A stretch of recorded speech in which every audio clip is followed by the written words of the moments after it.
It's Breast Cancer Awareness Month, and today we highlight one executive's effort to help find a cure. Land's End CEO Jerome Griffith and his wife recently took a 7-day trek up Mount Kilimanjaro. The expedition was a mission to raise awareness and funds for fighting breast cancer. It was also a personal one. Last December, Griffith's 32-year-old daughter, Samantha, was diagnosed with metastatic breast cancer.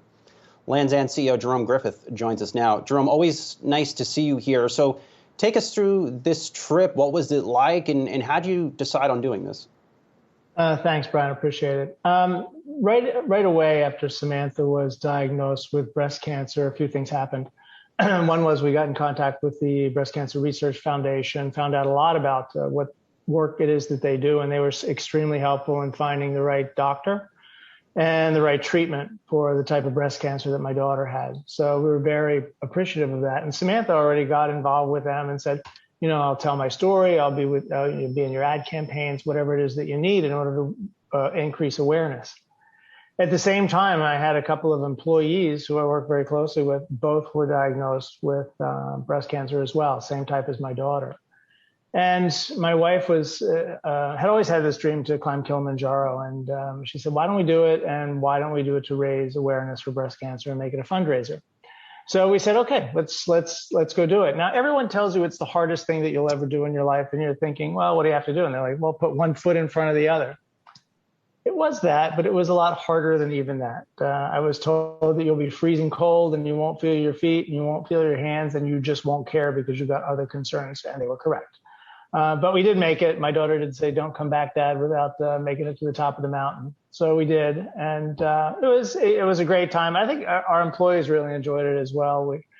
We've had several activities going on campus or near campus because we have 42 people in the company right now that either have had or have breast cancer. And it just raises awareness and raises the ability to continue to raise funds for the good work that BCRF does.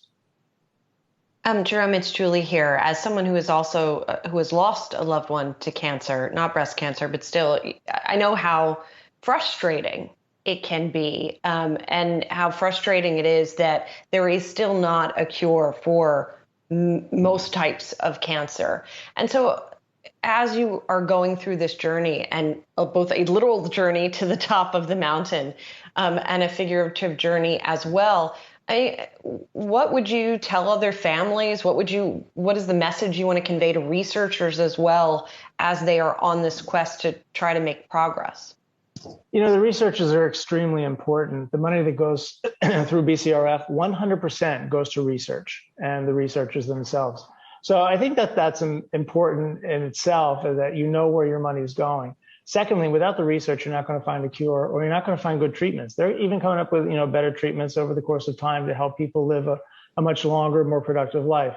So it's become, some of these things aren't important to you until it touches you in one way or another. And between work and at home, it really hit home this year, and we wanted to do something about it. I think it's important that people stay focused on getting the research done, because if you don't do that, you're not ever going to cure this. And I have to tell you, with what you go through personally, you don't want any other family to have to go through that. Jerome, how has this experience changed how you think about leading your company? You mentioned that 42 people inside of Land's End have been battling breast cancer. I would say that a lot of other executives wouldn't know that stat right now.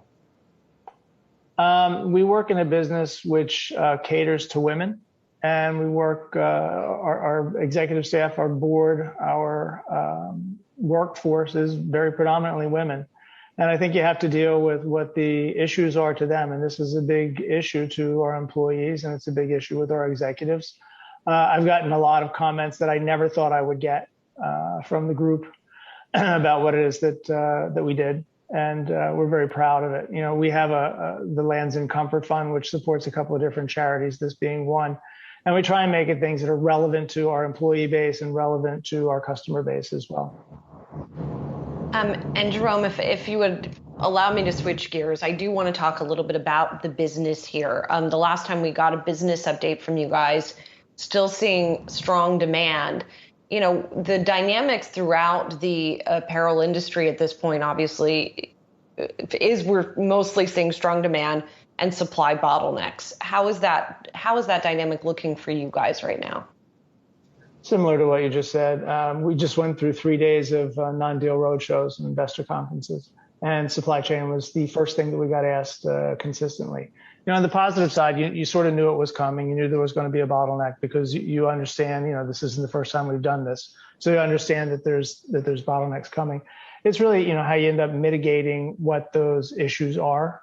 And I think everyone has different issues based upon where your manufacturing base might be or where you are in the product life cycle. So, it's a real issue. It's out there. I think it affects everyone. And I think probably your people that knew it earlier on and were trying to take as many mitigating actions as what you possibly could will end up being winners over the holiday season. But the holiday season is long. And, there is high demand out there and customers still love to shop. And this is my 43rd Christmas coming up and 43rd since I've been working. And, everyone's tougher than the one before. So this will be an interesting one. Well, of course, we're wishing your daughter, Samantha, a speedy recovery. Land's End CEO Jerome Griffith, always good to see you. Have a good rest of the week. Good to see you guys. Thanks a lot.